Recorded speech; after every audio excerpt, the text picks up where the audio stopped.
आप आज का टॉपिक है गुलेर और चंबा, दोनों ही टॉपिक हैं, ये भी टॉपिक पढ़ लेते हैं।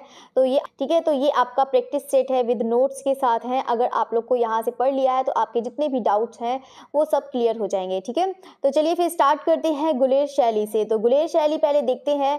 गुलेर शैली के बारे में पहले पढ़ते हैं हम कि इसका जो वंश था, इसका जो वंश है वो कौन सा है, कटोच वंश हो जाएगा।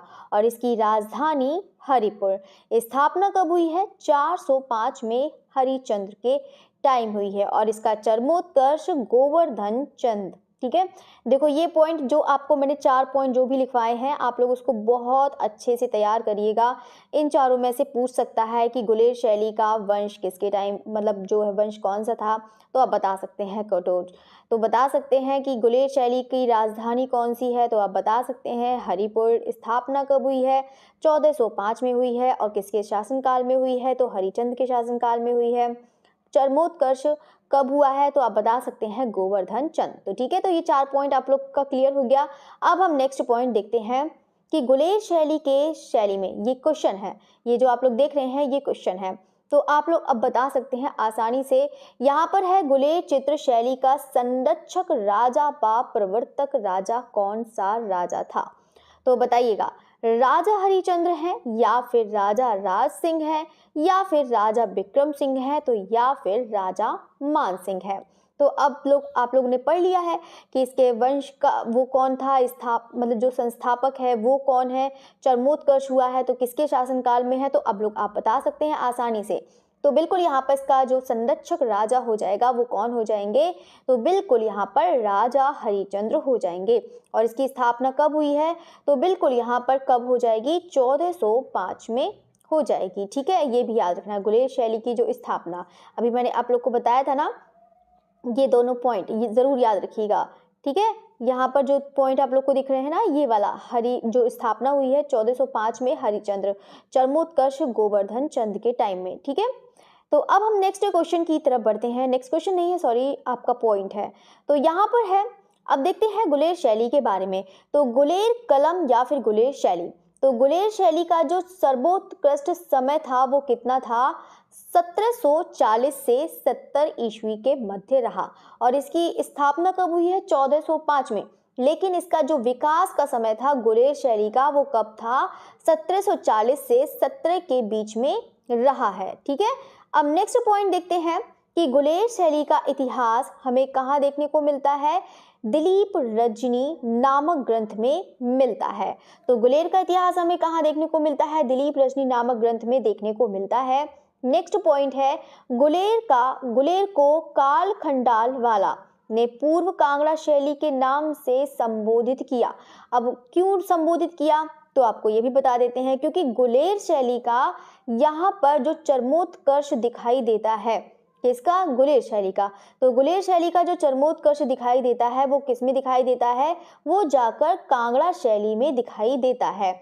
इसी कारण यहाँ पर काल खंडाल वाला ने यहाँ पर पूर्व कांगड़ा शैली के नाम से संबोधित किया है गुलेर शैली को। ठीक है, तो ये जितने आपको पॉइंट बताए हैं आप लोग के क्लियर हो गए, कमेंट में साथ साथ आप लोग बताते भी जाइएगा। ठीक है, अब हम नेक्स्ट पॉइंट देखते हैं, चित्रकार। इसके चित्रकार कौन है, यहाँ पर किसकी बात कर रहे हैं, गुलेर शैली की बात कर रहे हैं।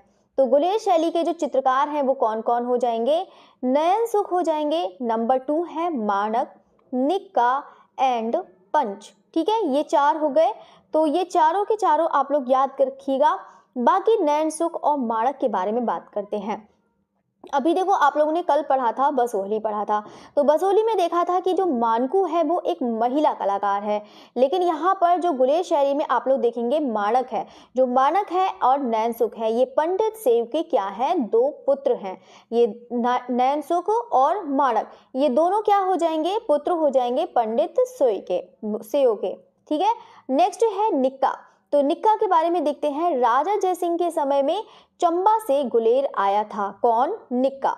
तो यहाँ पर ऐसे क्वेश्चंस बना सकते हैं, जैसे कि आप लोग से क्वेश्चन पूछ लिया कि राजा जय सिंह के समय में कौन सा कलाकार चंबा से गुलेर आया, तो आप लोग बता सकते हैं तो निक्का आया था। ठीक है, तो याद रखिएगा। तो ये चारों कलाकार याद रखना है, इसमें ज़्यादा कलाकार है नहीं, आप लोग चारों को बहुत अच्छे से याद कर सकते हैं। जैसे बता सकते हैं गुलेर शैली के कलाकार कौन हो जाएंगे? नैन सुख माणक हो जाएंगे और निक्का और पंच हो जाएंगे। ठीक है, तो अब हम नेक्स्ट क्वेश्चन देखते हैं, यहाँ पर इसी पर ही रिलेटेड है क्वेश्चन है।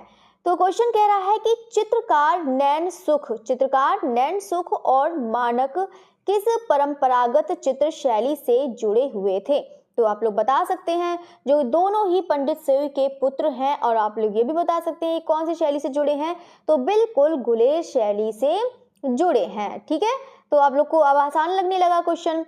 अब थर्ड क्वेश्चन देखते हैं कि यहाँ पर थर्ड क्वेश्चन कह रहा है कि कौन सा पहाड़ी कलाकार पंडित सेव के परिवार का सदस्य नहीं है?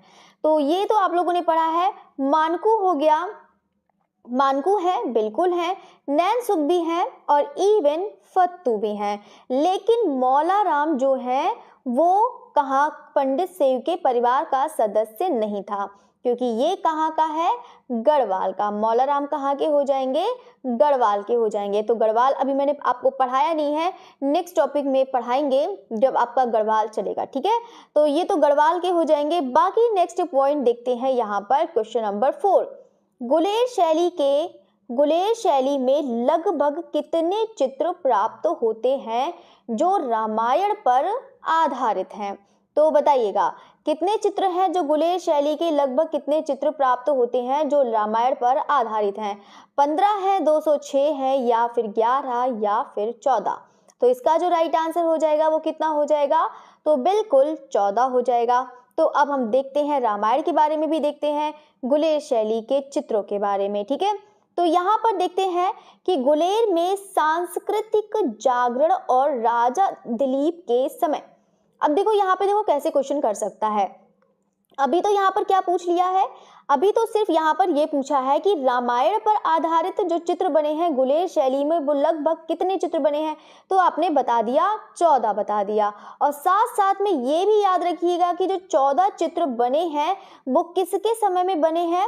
राजा दिलीप सिंह के समय बने हैं। ठीक है, तो गुलेर में सांस्कृतिक जागरण राजा दिलीप के समय में दिखता है। ठीक है, और इनके ही समय में रामायण पर आधारित 14 चित्र उपलब्ध हैं। ठीक है, तो ये याद रखिएगा। अब हम नेक्स्ट पॉइंट देखते हैं कि गोवर्धन चंद के समय, गोवर्धन चंद अलग हैं। ठीक है, और यहाँ पर राजा दिलीप सिंह अलग हैं। ठीक है, तो गोवर्धन चंद के बारे में देखते हैं कि गोवर्धन चंद के समय घोड़े और घुड़सवारी वाले चित्र व रामायण वाले चित्र प्रमुखता के साथ बनाए गए।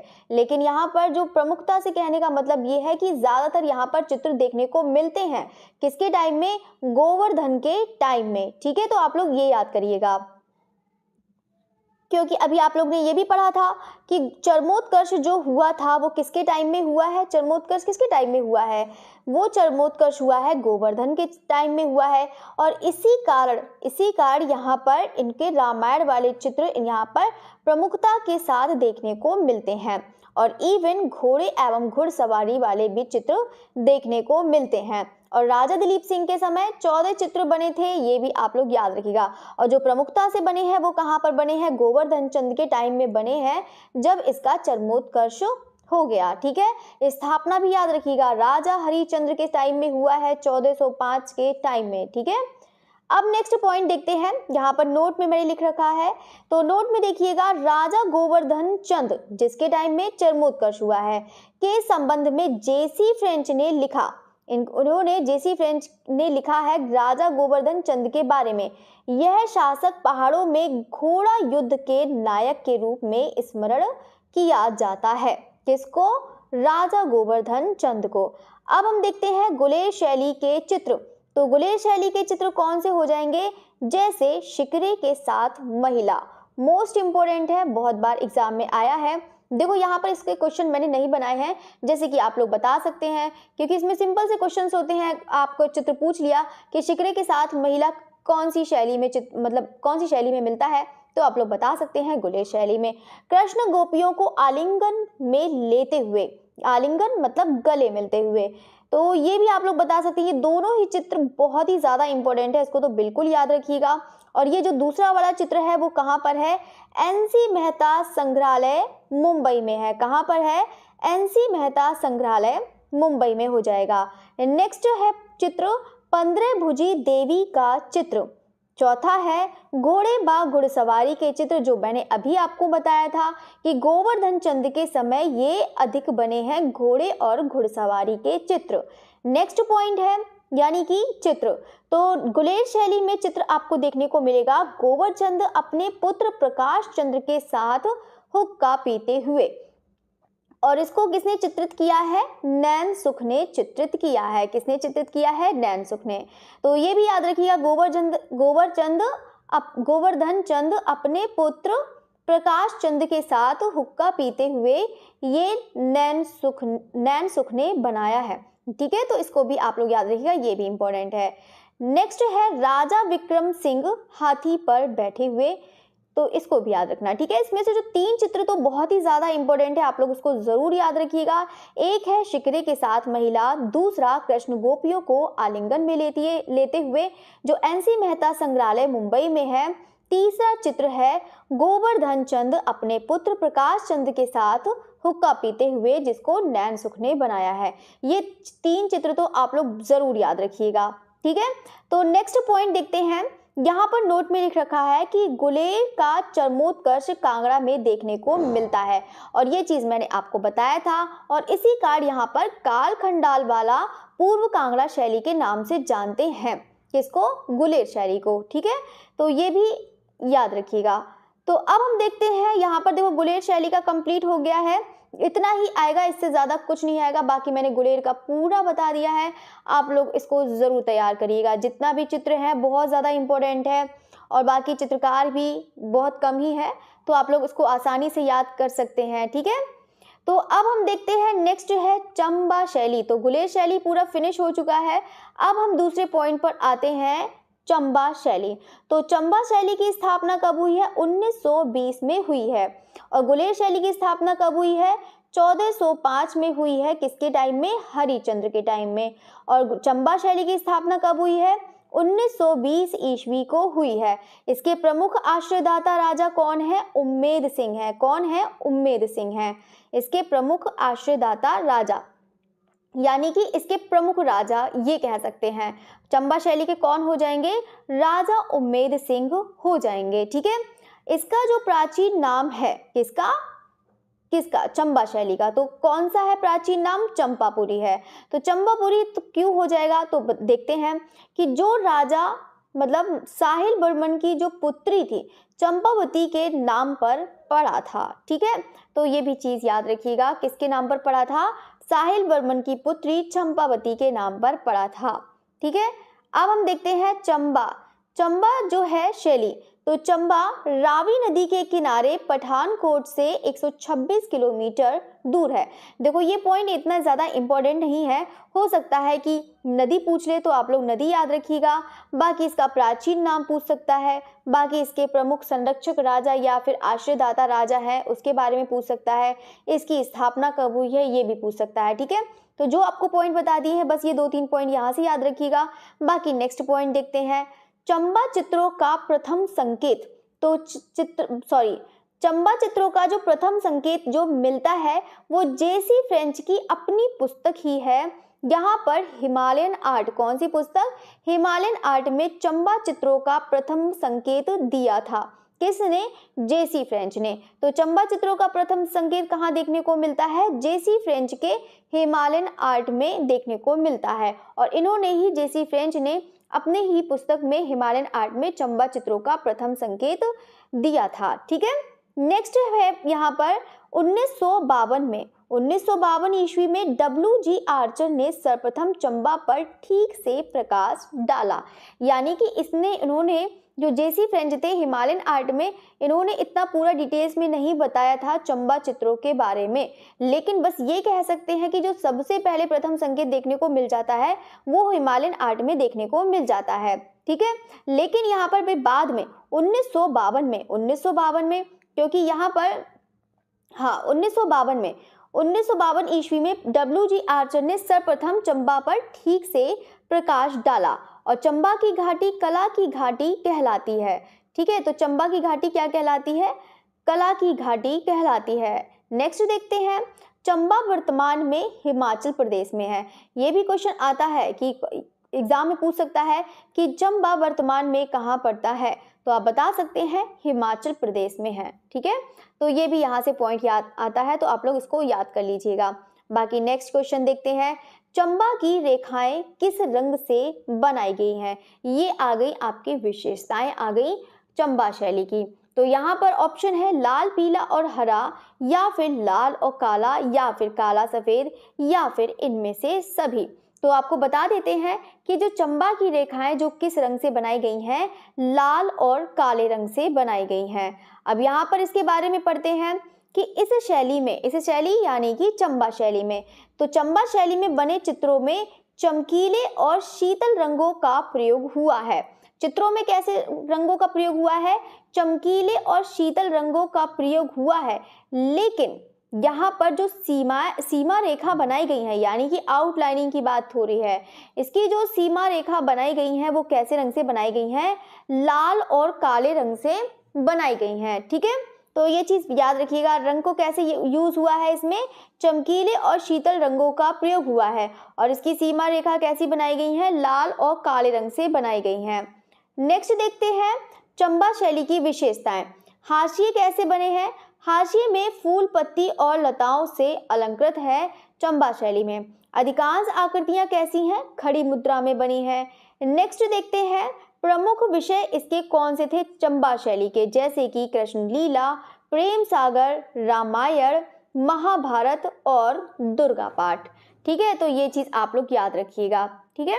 तो यहाँ पर जितना आपको बताती जा रही हूँ, बस आप लोग उसको नोट जरूर करिएगा क्लास फिनिश होने के बाद, और उसको तुरंत के तुरंत आप लोग जरूर याद रखें। बाकी इतना टाइम तो हो चुका है, क्योंकि अभी तो आप लोग का वैसे भी एग्जाम होने वाला था, लेकिन एग्जाम नहीं हुआ है। लेकिन अब तो मुझे लगता है कि आप लोग की बहुत अच्छी तैयारी भी हो गई होगी।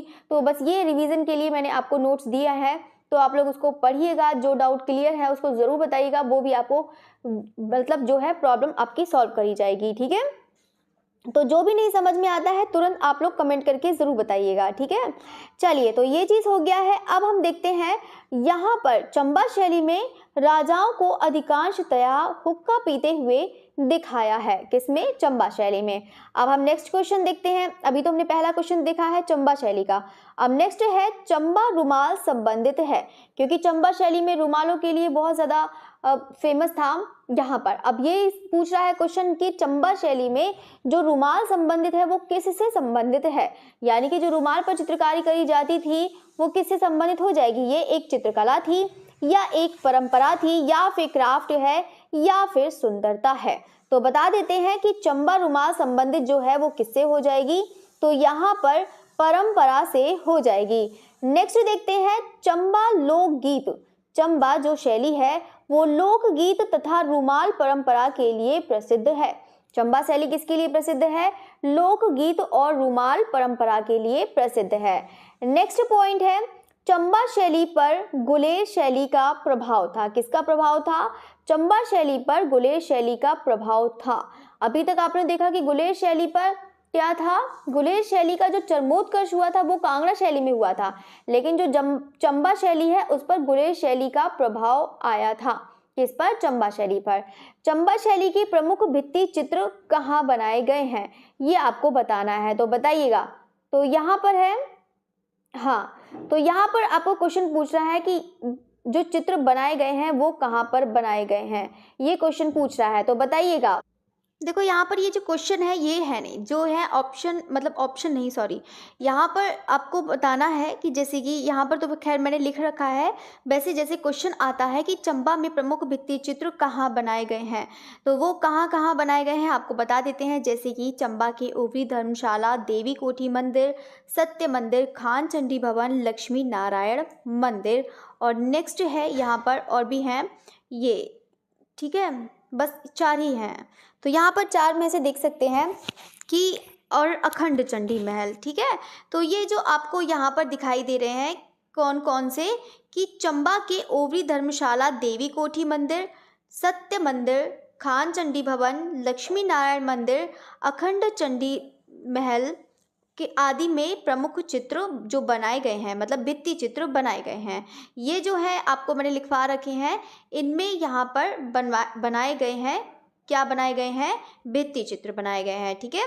तो हो सकता है कि यहाँ पर देखो, यहाँ पर ऐसे क्वेश्चन कैसे बना सकते हैं, जैसे कि कह सकते हैं कि यहाँ पर दे दिया गया कोई सा भी रंग महल दे दिया गया, या फिर कोई सा भी दे दिया गया महल, और यहाँ पर पूछ लिया गया, एक ऑप्शन यहाँ से उठा के रख दिया कि अखंड चंडी महल, तो बता सकते हैं। तो आप लोग पढ़ाई होगा आप लोगों ने कि चंबा में कहाँ पर बनाए गए हैं, तो आप लोग अखंड चंडी महल पर राइट आंसर बता देंगे कि यहाँ पर प्रमुख भित्ति चित्र बनाए गए थे चंबा के, ठीक है। अब नेक्स्ट देखते हैं कि 1881 में, यहाँ पे पॉइंट है ये, 1881 में फ्रांसीसी यात्री कौन, ये इंपॉर्टेंट है, इसको देखिएगा, ये एग्जाम में आ चुका है, ये DSSB के एग्जाम में आया हुआ क्वेश्चन है, ठीक है। तो आप लोग उसको देखिएगा। 1881 ईस्वी में फ्रांसीसी यात्री उस फलवी राजा श्याम सिंह, कौन से, राजा श्याम सिंह के समय चंबा आया था। अब यहाँ पर ऐसे क्वेश्चन कर सकता है कि जैसे कि कौन सा जो है फ्रांसीसी यात्री, कौन सा फ्रांसीसी यात्री जो 1881 में चंबा आया था, ठीक है, कौन सा, किसके समय, श्याम सिंह के समय। तो बता सकते हैं यहाँ पे उज़्वल्फी, ठीक है, उज़्वल्फी राजा, ठीक है, जो राजा श्याम सिंह के समय आया था, एक ये फ्रांसीसी यात्री है उज़्वल्फी, ठीक है। तो ये चीज़ याद रखिएगा। तो ये चीज़ हो गया, यहाँ पे राजा, वो जो फ्रांसीसी यात्री है राजा श्याम सिंह के समय चंबा आया था, 1881 में आया था। नेक्स्ट है राजा साहिल वर्मन द्वारा बनाया गया लक्ष्मी नारायण मंदिर चंबा में आज भी सुरक्षित है। तो यहाँ पर ऐसे क्वेश्चन बना सकते हैं कि कौन सा ऐसा मंदिर जो राजा साहिल वर्मन के द्वारा बनाया गया था जो आज भी सुरक्षित है। तो आप लोग बता सकते हैं लक्ष्मी नारायण मंदिर। नेक्स्ट पॉइंट है चंबा के राजा कौन, भूरी सिंह। तो चंबा के राजा भूरी सिंह ने 1908 ईस्वी में अपनी संपूर्ण कला निधि भूरी सिंह संग्रहालय चंबा में समर्पित कर दी थी। तो ये तो बस ये पॉइंट आप लोग को बस याद रखना है, ये इतना ज़्यादा इम्पोर्टेंट नहीं है, बस आप लोग को याद रखना। वैसे तो ऐसी करके ही पहचान जाएंगे, ये तो भूरी सिंह संग्रहालय है ही, तो किसने समर्पित करी थी, तो राजा भूरी सिंह ने ही करी थी, ठीक है, और 1908 में करी थी। तो अब हम देखते हैं यहाँ पर चंबा शैली के चित्रकार किसके हैं, ये चंबा शैली के चित्रकार हैं। तो चंबा शैली के चित्रकार देखते हैं, पहला है रामलाल, लहरू, मंगलू, हरखू, छज्जू, निक्का एंड महेश। तो यहाँ पर है नेक्स्ट महेश है दुर्गा और तारा सिंह। तो तारा सिंह के बारे में देखते हैं। तारा सिंह चित्रकार ने रामायण पर आधारित चित्रों की रचना की तथा चॉकलेटी भूरे रंग का अधिक प्रयोग किया। किसका प्रयोग किया है, चॉकलेटी भूरे रंग का अधिक प्रयोग किया है, ठीक है। तो ये चीज़ आप लोग याद रखना, कौन कौन से चित्रकार हैं, कौन से किसके हैं। आज ही दो, कल बसोली शैली के लिखवाए थे चित्रकार, याद कर लेना। फिर हो गए आपका चंबा हो गया और गुलेर हो गया, ये 3 आपको करा दिए हैं, ये अभी अभी याद कर लो जैसे ही, नहीं तो आप लोग का मैटर इकट्ठा होता जाएगा ना, और जब इकट्ठा होता जाएगा तो आप लोग को बहुत प्रॉब्लम होगी याद करने में। इसलिए आप लोग को बता रही हूँ, अगर इतना जैसे जैसे आप लोग को मैटर पढ़ रहे हैं साथ साथ में उसको याद करते जाइएगा, आप लोग का बहुत अच्छा रिवीजन हो जाएगा। इतनी गारंटी है कि आपका एक भी क्वेश्चन एग्जाम में नहीं छूटेगा, एक भी क्वेश्चन नहीं छूटेगा, ठीक है। तो आप लोग उसको बहुत अच्छे से ज़रूर तैयार करिएगा सभी स्टूडेंट, ठीक है। अगर आप लोग वाकई में पढ़ने का इतना जुनून है, देखो मैं रास्ता तो बता सकती हूँ, ऐसा तो अब छोटे बच्चे तो है नहीं कोई भी कि आप आपको मम्मी की उंगली उंगली पकड़ा के बिठा लेंगी कि लो बेटा पढ़ लो, या फिर कोई आपका कोई साथी आपको बैठ कर के हाँ चलो पढ़ो पढ़ो। अब तो आप लोग बड़े हो चुके हैं, तो आप लोग मुझे लगता है कि खुद आराम से कर सकते हैं, बस रास्ता दिखा दे कोई तो आप लोग सही रास्ते पे चल सकते हैं, ठीक है। तो आप लोग को बस यही है कि मैं आप लोग को नोट्स देती जा रही हूँ, बस आप लोग उस अपने खुद हैंड राइटिंग में उसको नोट करिएगा और अपने हैंड रिटन नोट्स बनाइएगा, तो आप लोग के लिए ज़्यादा अच्छा रहेगा, ठीक है। तो बाकी आप लोग अच्छे से तैयार करिएगा। बाकी नेक्स्ट है बस चित्र है लास्ट आपका, तो इसको देख लेते हैं। तो यहाँ पर चित्र कौन से हैं? उषा बा अनिरुद्ध, पृथ्वी सिंह, राज सिंह बा छतर सिंह के व्यक्ति चित्र हैं, सुदामा कृष्ण हैं। यहाँ पे सबसे ज़्यादा इंपॉर्टेंट ये वाला है, उषा बा अनिरुद्ध, ये वाला एग्जाम में पूछा जाता है, वेरी वेरी इंपॉर्टेंट है, ठीक है। चौथा देखते हैं, कृष्ण बा रुक्मणी, और एक दूसरा चित्र है चौपड़ का खेल, जो आपका जोधपुर में सबसे अधिक महत्वपूर्ण है। ये वाला चौपड़ का खेल वाला जोधपुर वाला ज़्यादा पूछा जाता है, ठीक है। तो यहाँ पर ये आप लोग याद रखिएगा, चौपड़ का खेल जोधपुर का सबसे ज़्यादा महत्वपूर्ण है। वैसे चौपड़ का खेल उसमें चंबा में भी बना है, ठीक है। ये दूसरा चित्र ये वाला इंपॉर्टेंट हो जाएगा। बाकी उषा और अनिरुद्ध वाला है, और बाकी नेक्स्ट है पनिहारिन और 7 नंबर सावन के झूले, एंड ये वाला भी इंपॉर्टेंट है, इसको भी याद रखिए। एक तीसरा, बाकी बस इतने हैं, इसको पढ़ लेते हैं। देखो इससे पहले मैंने आपको गुलेर पढ़ाया था, और गुलेर में आप लोग को बताया था कि कांगड़ा शैली का जो गुलेर का चरमोत्कर्ष होता है वो किस में देखने को मिलता है? कांगड़ा शैली में देखने को मिलता है। अब इसी पर ही क्वेश्चन है कि पहाड़ी कला का चरमोत्कर्ष है, तो यहाँ पर बताना है आपको कि गुलेर है, चंबा है, बसोली है, या फिर कांगड़ा है, और ये सभी के सभी क्या है? सभी पहाड़ी शैली के केंद्र हैं। अब यहाँ पर पूछ रहा है कि पहाड़ी शैली का चरमोत्कर्ष कब हुआ है, तो ये सभी जानते हैं कि जो पहाड़ी शैली का चरमोत्कर्ष हुआ है वो कहाँ पर? कांगड़ा शैली से ही हुआ है, ठीक है। पहाड़ी शैली का जो चरमोत्कर्ष हुआ है वो कहाँ से हुआ है? कांगड़ा शैली से हुआ है, ठीक है। तो यही चीज मैंने आपको बताया है कि पहाड़ी कला का चरमोत्कर्ष कांगड़ा है। अब नेक्स्ट पॉइंट देखते हैं। यहाँ पर नेक्स्ट पॉइंट कह रहा है कि राजा संसार चंद के समय में, ये देखो पॉइंट बहुत ज्यादा इंपॉर्टेंट है, ये इसको आप लोग अच्छे से याद रखिएगा कि जो राजा संसार चंद है, तो कांगड़ा शैली का जो मतलब जो संरक्षक राजा था, यानी कि जो मेन जो था संस्थापक, ये कह सकते हैं, जिसके काल में चरमोत्कर्ष हुआ है, वो किसके काल में हुआ है? राजा संसार चंद के टाइम में हुआ है। और इसका टाइम पीरियड इसलिए इंपॉर्टेंट हो जाता है क्योंकि राजा संसार चंद इसमें मेन थे कांगड़ा शैली में, ठीक है। तो इनका जो समय था वो 1786 से 1805 ईस्वी तक रहा है राजा संसार चंद का। अब हम देखते हैं कांगड़ा शैली का। तो कांगड़ा शैली का जो मुख्य विषय था वो कैसा था? प्रेम संबंधी विषय यहाँ पर बनाए गए थे कांगड़ा शैली में, जैसे कि हीर रांझा, सोनी महिवाल, सस्सी पुन्नू एंड आदि लोक कथाओं पर आधारित ये चित्रण हुआ है कांगड़ा शैली में। नेक्स्ट पॉइंट है कि कांगड़ा शैली का संस्थापक, अभी देखो मैंने ये तो बताया, विषय पढ़िएगा, तो विषय प्रेम संबंधी है, कैसे चित्र बने हैं इसको आगे भी बढ़ाएंगे कि कौन कौन से चित्र बने हैं। पहले हम देखते हैं क्वेश्चन नंबर 2 है, कांगड़ा शैली का संस्थापक का नाम क्या था? तो अभी मैंने बताया था कि जिसका जो संस्थापक है वो कौन है, तो बिल्कुल राजा संसार चंद हो जाएंगे, और इन्हीं के टाइम में ही कांगड़ा शैली का चरमोत्कर्ष हुआ था। और पहाड़ी कला का चरमोत्कर्ष कहाँ मिलता है? तो बिल्कुल राजा संसार चंद के टाइम में देखने को मिलता है। अब नेक्स्ट पॉइंट है संसार चंद। अब हम संसार चंद के बारे में पढ़ रहे हैं। तो संसार चंद एक कुशल राजनीतिज्ञ, साहित्य प्रेमी और संगीत मर्मज्ञ और महान योद्धा एवं कला के प्रणेता थे, या फिर कह सकते हैं कला प्रेमी थे राजा संसार चंद, क्योंकि इस टाइम में उन्होंने, इनके टाइम में बहुत सारे चित्र बने थे, यानी कि कहीं ना कहीं ये इसको एकदम फ्री छोड़ दिया था। यहाँ पे आर्ट को ज्यादा जो है कला को अधिक पसंद करते थे, ठीक है। इसीलिए यहाँ पर महान योद्धा एवं कला के कौन थे? प्रणेता थे राजा संसार चंद, ठीक है। नेक्स्ट पॉइंट है महाराजा संसार चंद का जन्म कांगड़ा जिले के पालमपुर तहसील के लांबा गांव के समीप एक गांव में हुआ था, और कब? 1765 ईस्वी में हुआ था, ठीक है। कब हुआ था? 1765 ईस्वी में हुआ था, ये चीज याद रखिएगा। अब हम देखते हैं नेक्स्ट पॉइंट है, कांगड़ा चित्रकला के संरक्षक संसार चंद के कला प्रेम की चर्चा एक अंग्रेजी यात्री ने सुंदर शब्दों में की है, जिसका नाम है, ये आपको बताना है। तो फिर बताइएगा इसका राइट आंसर कौन सा है, हेनरी मूर है, और या फिर ओ हेनरी, या फिर वॉल्टर स्कॉट, या फिर मूर क्राफ्ट। तो बिल्कुल यहाँ पर कौन हो जाएगा, ये क्वेश्चन बहुत ज्यादा इंपॉर्टेंट है, ये अधिकतर क्वेश्चन पूछ लिया जाता है।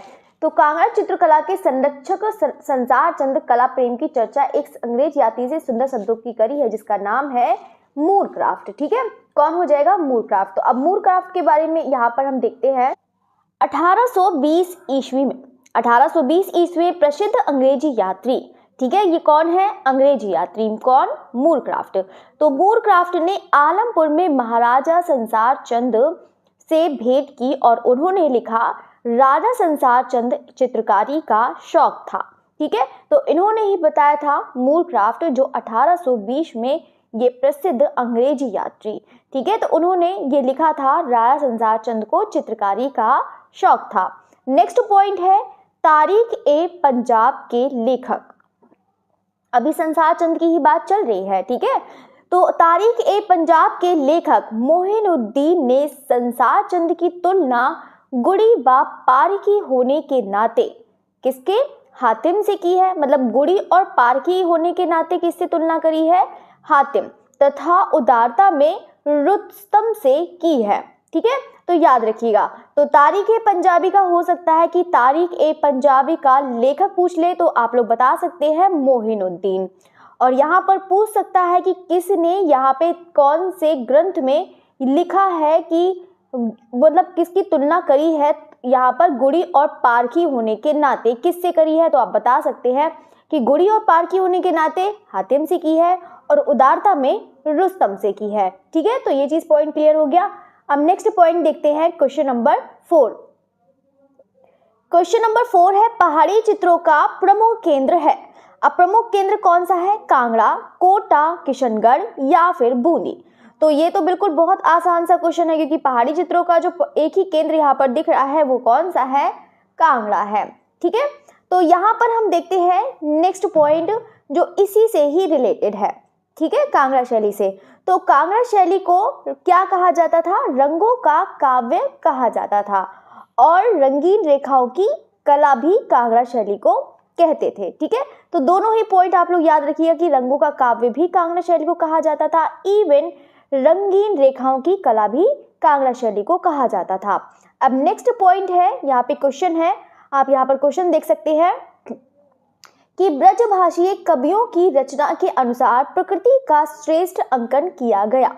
तो यहाँ पर कहने का मतलब है कि जो ब्रजभाषी कवि के अनुसार, मतलब जो रचना है, यानी कि जितने भी लोगों ने रचना करी है उनके अनुसार जो प्रकृति का श्रेष्ठ अंकन जो किया है वो कहाँ, कौन सी शैली में हुआ है, तो गढ़वाल में हुआ है, गुलेर में हुआ है, कांगड़ा या फिर बसोली। तो बिल्कुल यहाँ पर किस में हुआ है, कांगड़ा में हुआ है। अब जैसे कैसे कह सकते हैं ब्रजभाषी कवियों की रचना, तो इसके बारे में चलिए पढ़ते हैं। तो इस समय, यानी कि इस समय किसकी बात कर रहा है, कांगड़ा के टाइम की बात कर रहा है। तो कांगड़ा में केशव द्वारा लिखित कौन सी कवि प्रिया, रसिक प्रिया, नल दमयंती की प्रणय कथा चित्रित हुई है। अब देखो यहाँ से ऐसे भी क्वेश्चन बन सकता है कि कवि प्रिया किसके द्वारा लिखित है, तो आप बता सकते हैं केशव, रसिक प्रिया केशव और नल दमयंती केशव। ठीक है, तो ऐसे आप लोग बता सकते हैं कि किसके, हो सकता है कि कुछ ना क्वेश्चन करके लेखक ही पूछ ले, क्योंकि यहाँ से देखो क्वेश्चन आते ही आते हैं। तो इस कांगड़ा शैली को बहुत अच्छे से पढ़िएगा, ऐसा कोई सा भी एग्जाम नहीं आता है कि यहाँ से क्वेश्चन ना आए। पहाड़ी शैली तो आना ही आना है, और पहाड़ी शैली में कांगड़ा सबसे ज्यादा इंपॉर्टेंट है। ठीक है, तो ये पॉइंट क्लियर हो गया, और साथ साथ में सभी लोग कमेंट भी करते जाइएगा कि ताकि मुझे पता लगे कि हाँ आप लोग को समझ में आ रहा है या नहीं आ रहा है। ठीक है, तो नेक्स्ट पॉइंट अब हम देखते हैं, ये इतना समझ में आ गया। अब हम देखते हैं जयदेव लिखित द्वारा। तो जयदेव लिखित द्वारा जो पुस्तकें हैं, यानी कि जो कौन कौन सी है जिनमें चित्रित ग्रंथ हुए हैं, जैसे कि गीत गोविंद, बिहारी सस्सई और भागवत पुराण में भी कृष्ण लीला के चित्र बने हैं। ठीक है, तो इसको याद रखिएगा। तो जयदेव लिखित कौन सी है, गीत गोविंद और बिहारी सस्सई। ठीक है, इसके अलावा यहाँ पे भागवत पुराण में भी कृष्ण लीला के चित्र बने हैं। ठीक है, नेक्स्ट पॉइंट है, इसके अलावा मतलब अभी तक आप लोगों ने देखा कि कवि प्रिया, रसिक प्रिया, नल दमयंती इनके बारे में चित्रित हुआ है, भागवत पुराण ये सब देख लिया। इसके अलावा यहाँ पर और कौन से चित्रित हुए हैं, इसीलिए क्वेश्चन पूछा गया है कि ब्रजभाषी कवियों की रचना किसके अनुसार यहाँ पे प्रकृति का श्रेष्ठ हुआ है, तो कांगड़ा। तो इसी कारण, तो इसी के बारे में यहाँ पर पूरा आपको पढ़ाया जा रहा है। तो यहाँ पर है नेक्स्ट पॉइंट, तो इसके अलावा यहाँ पर रामायण, दुर्गा सप्तशती, महाभारत, हरिवंश पुराण, शिव पुराण, शिव भागवत गीता श्रीमद् भागवत गीता और संपूर्ण रागमाला, संपूर्ण बारहमासा, ये भी बहुत बार क्वेश्चन आता है, बारहमासा के चित्र। ठीक है, नायिकाओं की समस्त अवस्थाओं और हमीर हट, नल दमयंती आदि का कांगड़ा शैली में चित्रण किया है। और यहाँ से एक भी पॉइंट और भी आप लोगों को बता देते हैं कि जैसे कि यहाँ पर तो लिखा है संपूर्ण रागमाला। देखो रागमाला के चित्र तो कांगड़ा शैली में भी बने हैं, लेकिन यहाँ से कभी क्वेश्चन आ जाता है कि रागमाला से सबसे अधिक चित्र कहाँ बने हैं, तो वो बूंदी शैली में बने हैं। ठीक है, कहाँ पर, बूंदी शैली में, राजस्थानी में बने हैं। ठीक है, तो इसको याद रखिएगा। ये इसमें कन्फ्यूज कभी पहाड़ी भी ऑप्शन में दे देता है और राजस्थानी भी दे देता है।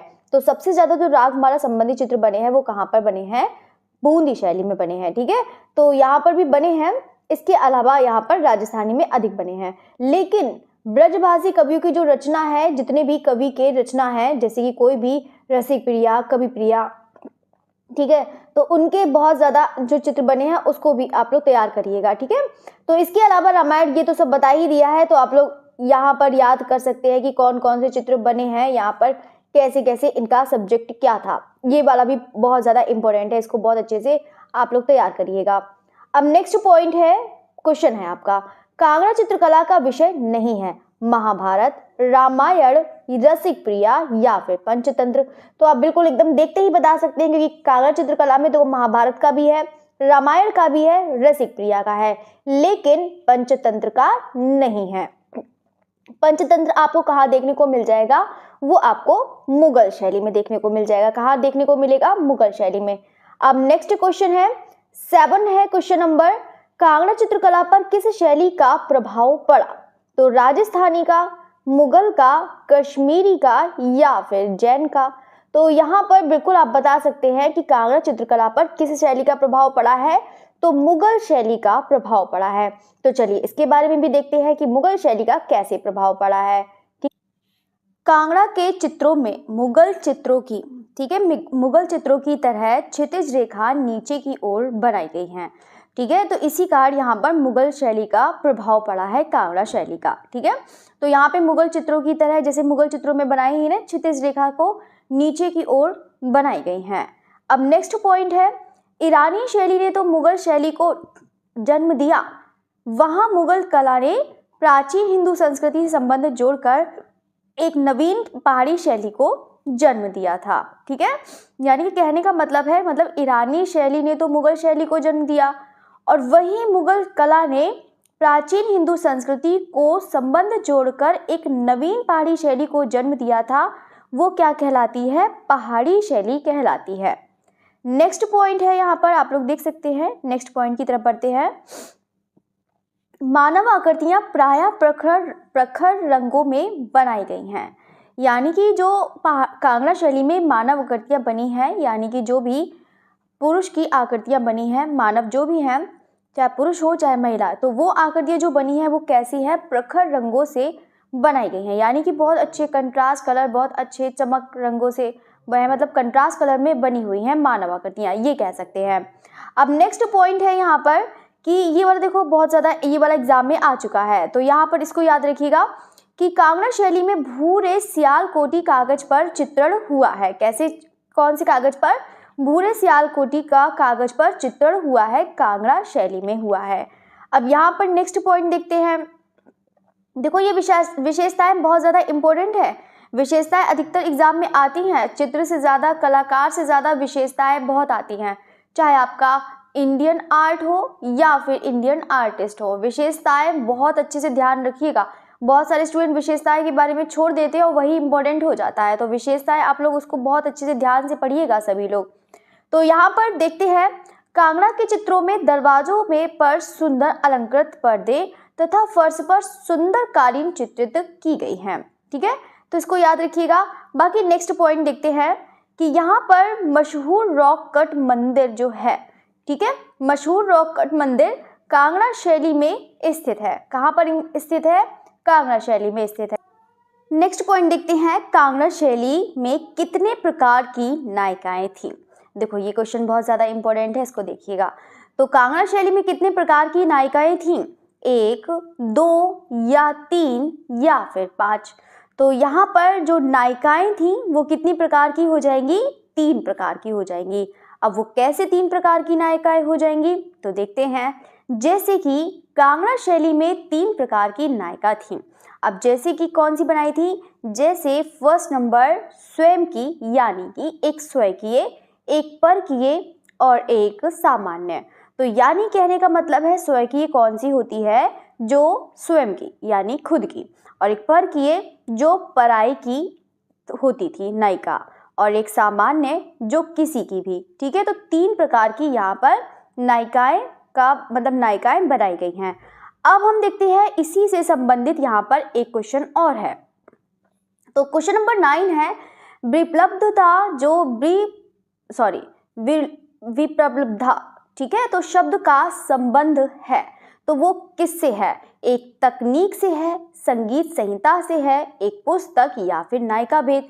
तो बिल्कुल यहाँ पर आप लोगों ने पढ़ा होगा, यहाँ पर विप्रलब्धता है जो भी है, यहाँ पर नायिका भेद है। ठीक है, तो यहाँ पर देखते हैं विप्लब्धता जो शब्द नायिका भेद संबंधित है। देखो यहाँ पर अभी आप लोगों ने क्या देखा था? वो नायिकाओं के प्रकार देखे थे, यानी कि ये वाला जो है ये नायिकाओं के प्रकार है, ये वाला जो कांगड़ा शैली में। अब हम देखेंगे नायिकाओं के भेद देखेंगे, यानी कि नायिकाओं के जो प्रकार हैं वो कितने प्रकार के हैं। वो नायिकाओं के प्रकार हैं वो कितने हैं? 8 प्रकार के हैं, और उसी 8 प्रकार में से विप्लब्धता जो है इसी का ही रूप है। ठीक है, यहाँ पे शब्द भी ऐसे आ जाते हैं जिसको पढ़ने में बड़ी कठिनाई होती है। चलिए, तो यहाँ पर नेक्स्ट देखते हैं। अब 8 प्रकार के कौन कौन से होते हैं? जैसे कि फर्स्ट नंबर का है स्वाधीन पतिका, दूसरा है उत्का। तो उत्का तो आप लोग बताइएगा, उत्का और अभिसारिका कौन सी शैली में बना हुआ है? पहाड़ी शैली के एक मैंने आप लोग को पढ़ाया था ना, उत्का व अभिसारिका, तो कौन सी शैली में मिलता है? ये आप लोग के लिए क्वेश्चन है, तो जल्दी से बताइएगा, तो इम्पोर्टेंट भी क्वेश्चन है। तो यहाँ पर पहला है स्वाधीन पतिका, दूसरा उत्का या फिर उत्कंठिता, या फिर वासकास, मतलब जो 3rd नंबर का है वासकास्या, या फिर कह सकते हैं वासक सज्जा। 4 नंबर अभिसंधिता, या फिर उसको बोल सकते हैं कलहांतरिता। ठीक है, नेक्स्ट है 5 जो भेद है नायिका का, खंडिता, प्रेसिता पतिका, या फिर बोल सकते हैं प्रेसिता प्रेसी। 7 नंबर है विप्लब्धता है ना, हाँ यही है। तो 8 नंबर है अभिसारिका। अब देखो मैंने 8 के 8 आपको बहुत अच्छे से पढ़ा दिए हैं। आप लोग का अब मन है आप इसको याद रखिएगा, चाहे तो एक बार देख लीजिएगा, इतना तो पहचान जाएगी कि हाँ किसका नायिका का रूप है, कौन से 8 प्रकार की। ठीक है, तो आप लोग इसको देखिएगा। अब हम देखते हैं अभिसारिका नायिका। अब अभिसारिका नायिका जो है, अब इसमें देखो यहाँ पर आप लोगों ने देखा होगा, जैसे कि आप लोगों ने देखा है यहाँ पर अभिसारिका। अब अभिसारिका नायिका कैसी होती है तो यहाँ पर देख लेते हैं। तो यहाँ पर कुछ पॉइंट्स यहाँ पर लिखे हुए हैं, कौन कैसा होता है यहाँ पर देखते हैं। तो यहाँ पर अभिसारिका नायिका किसे कहते हैं? वह जो मिलने के लिए गई हो उसे क्या कहेंगे? अभिसारिका नायिका कहेंगे। प्रोषित वस्त्रिका नायिका है वह जिसका पति कहीं चला गया हो, तो उसको क्या कहेंगे? प्रोषित वस्त्रिका नायिका कहेंगे। नेक्स्ट है विप्रलब्धा नायिका, वह जिसे पति द्वारा धोखा दिया गया हो, वो कैसी हो जाएगी? विप्रलब्धा नायिका हो जाएगी। ठीक है, नेक्स्ट है कलहांतरिका। कलहांतरिका नायिका कैसी होती है? वह जिसका पति झगड़े के कारण अलग हो गया हो। ठीक है, तो यहाँ पर जो आपको बता दिया है किस टाइप का, कैसी नारी का क्या मतलब होता है, तो यहाँ पर आपको लिख दिया है, तो आप लोग यहाँ पर देख सकते हैं। ठीक है, अब हम नेक्स्ट पॉइंट देखते हैं। जेसी फ्रेंच ने कहा कि कांगड़ा चित्रकारों के लिए कांगड़ा चित्रकारों के वर्ण संयोजन में उषा काल और इंद्रधनुष के रंग थे। कैसे रंग थे? उषा काल और इंद्रधनुष के रंग थे, यानी कि बोल सकते हैं कंट्रास्ट कलर, ब्राइट कलर बोल सकते हैं। ठीक है, तो ये किसने कहा है? जेसी फ्रेंच ने कहा है। नेक्स्ट देखते हैं, लॉरेंस विनियम जो है लॉरेंस विनियम ने कांगड़ा चित्रों की तुलना किससे करी है? ब्रिटेन के वैरेड कविताओं से करी है। किसकी कविताओं से करी है? वैरेड कविताओं से की है। अब नेक्स्ट देखते हैं, ए.के. स्वामी ने क्या कहा है कि जो चीनी कला में लैंडस्केप चित्रण से प्राप्त होता है वही यहाँ प्रेम के चित्रण से में एक विशाल बन गया है, एक मतलब मिसाल बन गया है। ठीक है, तो प्रेम चित्रण में यहाँ क्या बन गया है? एक मिसाल बन गया है। ये ए.के. स्वामी ने कहा है, जो चीनी कला में लैंडस्केप चित्रण में प्राप्त होता है वही यहाँ प्रेम के चित्रण में एक मिसाल बन गया है। मतलब जो चीनी कला में आप लोग लैंडस्केप में देख सकते हैं चित्रकला में, वही चीज यहाँ पर प्रेम के चित्रण में एक यहाँ पर एक मिसाल यहाँ पर देख सकते हैं। ठीक है, 10 नंबर है पॉइंट, कांगड़ा के राजा संसार चंद के दरबार का सर्वाधिक निपुण कलाकार कहा जाता है। अब देखो, आप लोगों ने कांगड़ा शैली में जितने भी कलाकार हैं आप लोग पहले तो उसको याद रखिएगा, तभी तो आप लोग पहचान पाएंगे कि कौन सा कलाकार जो था वो सबसे ज्यादा निपुण कलाकार था। ठीक है, तो उसके बारे में पढ़ा देते हैं कि कौन कलाकार कैसा था, ये इसके बारे में बता देते हैं। पहले तो सभी ने पढ़ लिया होगा, तो यहाँ पर जो सबसे निपुण कलाकार कौन सा हो जाएगा?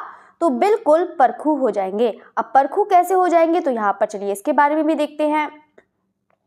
इतिहासकार कौन? Wedon Powell. कौन इतिहासकार? वेडन पावेल ने लिखा है कि परखू जो है, यानी कि जो कांगड़ा शैली का कलाकार है परखू, राजा संसार चंद के दरबार का सर्वाधिक निपुण कलाकार था। कैसा कलाकार था? सर्वाधिक निपुण कलाकार था। वह रेखांकन में अति कुशल था। किसमें कुशल था? रेखांकन में अति कुशल था। इसीलिए यहाँ पर परखू को एक निपुण कलाकार कहा गया है कांगड़ा शैली का। तो 11 है क्वेश्चन नंबर, कांगड़ा शैली का प्रमुख चित्रकार कौन था? कुशनलाल, रामलाल, पन्नालाल या फिर श्यामलाल? तो यहाँ पर आप लोग बता सकते हैं। तो यहाँ पर रामलाल तो है ही नहीं, ना ही श्यामलाल है, ना ही पन्नालाल है। तो बिल्कुल यहाँ पर कांगड़ा शैली का जो प्रमुख चित्रकार कौन हो जाएगा? तो बिल्कुल कुशनलाल हो जाएंगे। अब हम देखते हैं यहाँ पर 12 पॉइंट। तो यहाँ पर घुमान, नैनसुख, खुशाला और मानकू, फत्तू, परखू और दोखू किस शैली के चित्रकार हैं? तो आप लोग तो ऐसे ही बता सकते हैं, तो बिल्कुल कांगड़ा के हो जाएंगे। तो यहाँ पर अब हम देखते हैं कि इसके अलावा कौन कौन से कलाकार हैं। तो यहाँ पर चलिए लिस्ट भी मैंने आपको बता दी है, तो आप लोग इसको आराम से इसको देख सकते हैं, अच्छे से लर्न भी कर सकते हैं। तो कांगड़ा शैली के चित्रकार कौन कौन से हैं? तो यहाँ पर चलिए देखते हैं। पहला है दोखू, सेकंड नंबर पुरखू या फिर परखू, ठीक है, third number Fattu, 4 number Wasiya, 5 number Kushanlal. Kushanlal important है। परखू किस में निपुण थे आप लोग बताइएगा, अभी तो बताया है। ठीक है, 6 नंबर है खुशाला, 7 सजनू, 8 हजारी, 9 नंबर गुलाबूराम एंड 10 लक्ष्मणदास और मानकू। तो मानकू है यहाँ पर, देखो पूरे 11 है यहाँ पर कलाकार, आप लोग उसको जरूर पढ़िएगा, अच्छे से लर्न भी करिएगा। अब हम सजनू के बारे में पढ़ते हैं। सजनू क्या था कि ये कांगड़ा से कुल्लू, मतलब कांगड़ा से कहाँ गया? कुल्लू, और कुल्लू से कहाँ गया? मंडी। कहाँ से चला गया? मंडी चला गया। मतलब ये है सैर करते रहे, तो मतलब पहले कांगड़ा गया, तो कांगड़ा से कुल्लू, फिर कुल्लू से मंडी आया। ठीक है, तो आप लोग इसको याद रखिएगा, क्योंकि ऐसा पूछ सकता है क्वेश्चन कि कौन सा ऐसा कलाकार था जो कांगड़ा से कुल्लू आया, या कौन सा ऐसा कलाकार था जो कुल्लू से मंडी आया था। तो आप बता सकते हैं सजनू था। ठीक है, तो ऐसे भी पूछ सकते हैं कौन सा ऐसा कलाकार है जो रेखांकन में पारखी था, तो बिल्कुल आपका परखू बता सकते हैं। ठीक है, कौन सा ऐसा कलाकार है जो कांगड़ा शैली के कलाकार है, तो आप लोग दोखू, फत्तू, बसिया, कुशनलाल सभी पढ़ लीजिएगा। ठीक है, तो इसी टाइप से ऐसे क्वेश्चन पूछे जाते हैं कलाकार में, तो आप लोग यहाँ से बता सकते हैं। अब हम देखते हैं यहाँ पर वेरी इंपॉर्टेंट है कांगड़ा शैली के प्रमुख चित्र। तो कांगड़ा शैली के प्रमुख चित्र देखते हैं वो कौन कौन से हैं। पहला नंबर प्रेम वार्तालाप, ठीक है, ज़्यादा इंपॉर्टेंट नहीं है। विरही रागनी, वेरी इंपॉर्टेंट है। कृष्णबा गोपियाँ, वेरी इंपॉर्टेंट। राग मेघ भी आ चुका है एग्जाम में, इसको भी याद रखिएगा। 5 नंबर गोवर्धन पर्वत की पूजा, ठीक है। 6 नंबर रागनी बसंती है। 7 प्रेमी मुगल चौपड़ खेलते हुए, युगल है, ठीक है। यहाँ पे मैंने भी ऐसे करके लिख रखा है तो एकदम मुगल लग रहा है, युगल है, ठीक है, कपल। तो प्रेमी जो है, प्रेमी युगल चौपड़ खेलते हुए, ठीक है। 8 नंबर है राजा संसार चंद हुक्का पीते हुए। तो यहाँ पर 9 नंबर है सिकंदर महान की मुखाकृति। 10 नंबर राधा की चोटी गूंथते कृष्ण, वेरी इंपॉर्टेंट है, ये क्वेश्चन आ चुका है। ये राधा की चोटी गूंथते कृष्ण, ये क्वेश्चन आ चुका है, ठीक है, तो याद करिएगा। लास्ट है राधा के पैर में महावर लगाते कृष्ण। तो यहाँ पे आप लोग देख सकते हैं कि कृष्ण संबंधी बहुत सारे चित्र बने हैं, मतलब ये कह सकते हैं प्रेम संबंधी बहुत सारे चित्र बने हैं, जैसे कि प्रेमी युगल संबंधी चौपड़ खेलते हुए और राधा के पैर में महावर लगाते कृष्ण, राधा की चोटी गूंथते हुए कृष्ण। यहाँ पे देखो आप लोग देख सकते हैं राधा की चोटी गूंथते हुए, राधा के पैर में महावर लगाते हुए, प्रेमी युगल चौपड़ खेलते हुए। यहाँ पर इतने सारे चित्र आप लोग देख सकते हैं जो किससे संबंधित हैं, आपके प्रेम संबंधी चित्र हैं, जैसे कि रागनी बसंती हो गया, राग मेघ हो गया, विरही, ये सब, ठीक है। बाकी तो ये संगीत संबंधी हो जाएंगे, रागमाला से संबंधित, ठीक है। चलिए, तो ये चीज़ हो गया है।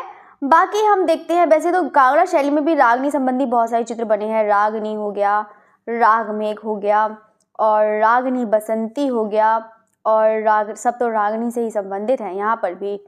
चलिए, तो ये तो हो गया आपका कांगड़ा शैली के प्रमुख चित्र। तो जितने भी चित्र आपको लिखवाए हैं आप लोग उसको नोट करिएगा, अच्छे से पढ़िएगा, अच्छे से लर्न करिएगा, और जितने भी चित्र लिखवाए हैं, डोकू, फरकू, पत्तू, जो भी है, आप लोग उसको अच्छे से पढ़िएगा। खुशहाला, ये तो बहुत अच्छे से याद हो जाएंगे, नाम भी अच्छे हैं, बड़े प्यारे प्यारे नाम हैं, आप लोग इसको बहुत अच्छे से पढ़िएगा सभी लोग, ठीक है। और यहाँ पे जितने भी क्वेश्चंस कराए हैं आप लोग उसको क्वेश्चन को बहुत अच्छे से देखिएगा और इसको अच्छे से क्वेश्चंस को डिटेल्स में भी कराया है, आप लोग सब याद करिएगा, सब जितना भी है, कौन सी नायिका के कितने भेद होते हैं वो भी याद करिएगा, जितना भी है। बाकी सब आपकी क्लास यहीं पर फिनिश होती है। बाकी सारे स्टूडेंट जाते जाते अगर आपको क्लास अच्छी लगती है तो इसे लाइक ज़रूर करिएगा और कमेंट भी ज़रूर करिएगा, ठीक है। तो लाइक कमेंट ज़रूर करिएगा, बाकी तो शेयर करते ही नहीं है, इसलिए मैं शेयर करने को कहती नहीं हूँ। बाकी तो चलिए अपनी क्लास यहीं पर फिनिश करते हैं। Okay, thank you everyone.